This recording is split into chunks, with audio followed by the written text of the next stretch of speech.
What a cringy word, right? Nobody likes to feel awkward, do we? We don't enjoy finding ourselves in those cringy, uncomfortable, or embarrassing moments. But we also know that those moments are just a part of life. All of a sudden, your parents are asking you questions that are awkwardly personal. Teachers are telling you to stop talking to your crush in front of the entire class, and then you decide to come to church only to find out that we're talking about sexual integrity.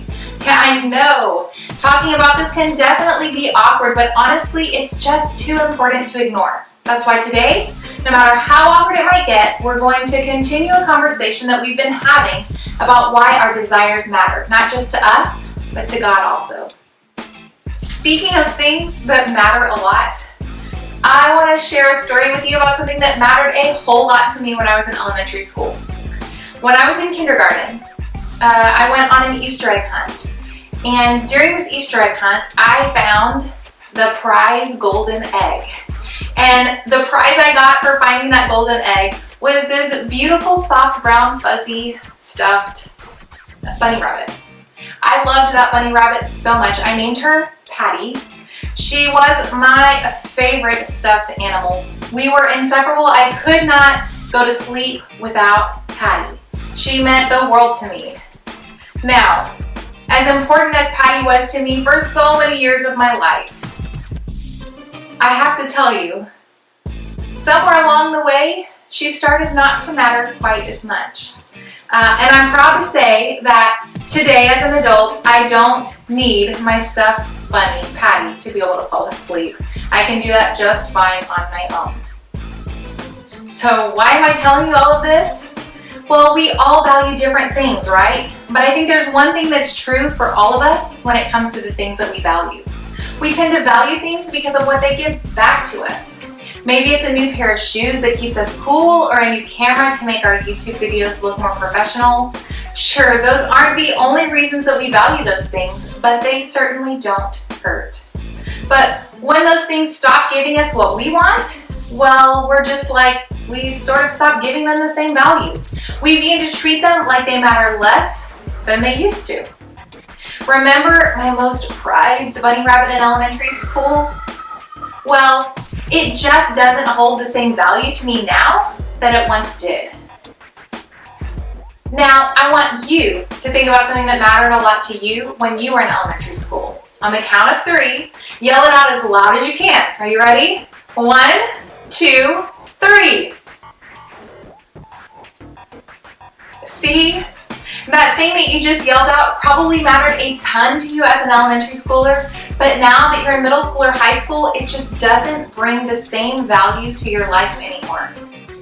Now, when this happens with stuff, it's really not that big of a deal. When you stop caring about a year-old stuffed animal or a baseball collection or the jacket that you loved so much as a kid, that's just part of growing up.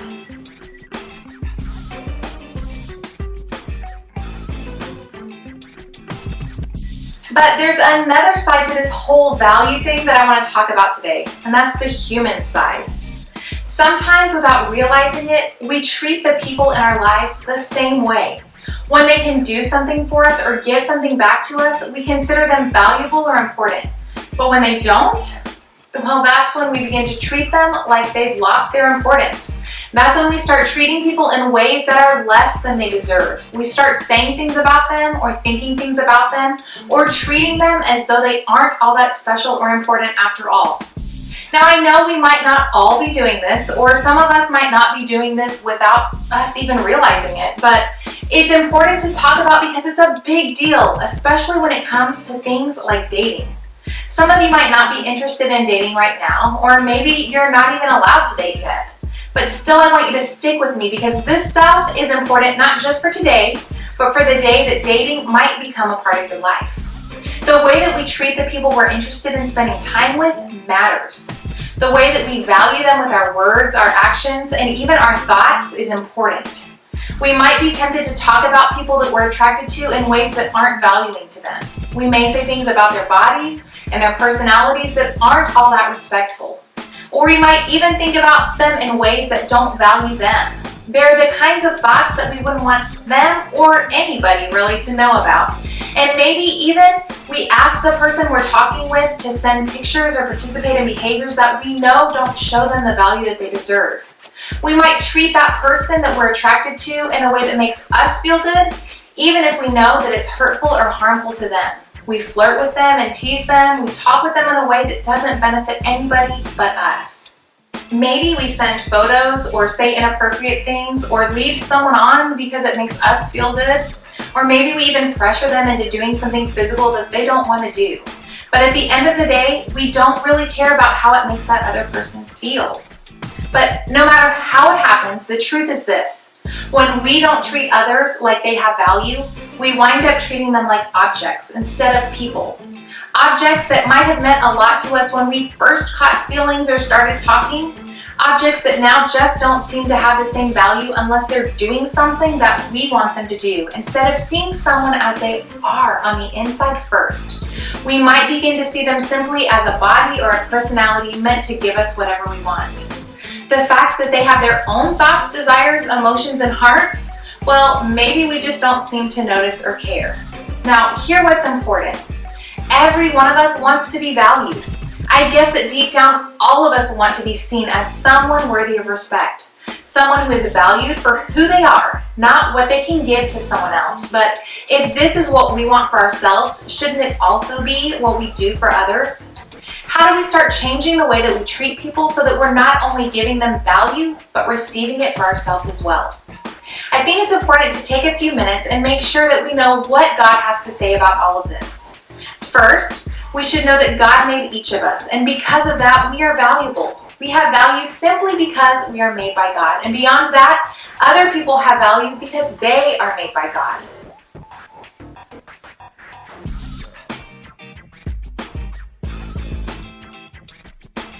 That right there, that's the foundation of how we treat others and ourselves. If we believe that we all have value simply because God made us and told us so, that's great. That's the starting place. But even Jesus didn't stop there. See, believing those two ideas is important, but the way we treat other people because these ideas are true may be even more important. Thankfully, Jesus gave us a clear picture of how to treat people like they have value, and it's what we're going to look at today. About 2,000 years ago, Jesus was having a conversation with some really smart people. They were religious leaders and lawyers who had started to really dislike Jesus. See, they thought that they were in charge of the ancient Jewish people. The people were supposed to listen to them and follow their rules and obey God's laws like they did. But then Jesus came along and started teaching the way to really follow the laws that God had given to his people. Jesus obeyed all of God's laws, but he did so in a way that was full of love. And these religious leaders, they didn't like it. In fact, they would often confront Jesus and try to get him to say something that they knew would go against God just to prove he wasn't worth trusting. In the encounter we're going to look at today, a group of religious leaders had approached Jesus to debate, question, and try to catch him saying the wrong thing. Finally, one of them spoke up and basically said, "Okay, Jesus, what's the most important commandment that God has for all of us? What is the most important to him out of everything?" To answer, Jesus said something that they didn't expect, something that I think can help change the way that we treat everyone. "And you must love the Lord your God with all your heart, all your soul, all your mind, all your strength. The second is equally important. Love your neighbor as yourself. No other commandment is greater than these." Jesus gave such an incredible answer here. And it's an answer he gave because I think he wanted to be clear about what matters most to God. To love God with all that we are and to treat other people the way that we want to be treated. See, when Jesus used the word neighbor, he wasn't just talking about our literal next door neighbor.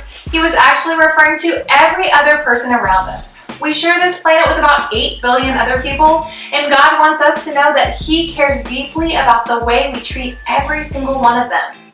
In other words, God cares about the way we value other people. If we want to follow God's greatest commandment, we have to start with value, not just for ourselves, but for others too. And this applies to our desires. We have to start caring about and practicing sexual integrity. Remember, sexual integrity is choosing to respond to things that we feel, think, and desire in a way that respects ourselves, others, and God's. So we have to choose to love and respect ourselves first. Maybe that means saying no when we're asked to do something that we don't feel comfortable with, or deciding not to watch that movie or look at that picture that we know is inappropriate. Whatever that looks like for each of us, we have to start treating ourselves like we have the value God says we do. And then we can do the same for others. We can stop using language that doesn't respect the other person. We can stop pressuring them into behaviors that they aren't comfortable with. We can stop talking about them in a way that doesn't value them when they're not around. And we can treat other people with value because we know it's important to God. And if we want to honor Him or treat Him with respect that He deserves, we should live like this matters. Because how you treat others and yourself matters to God.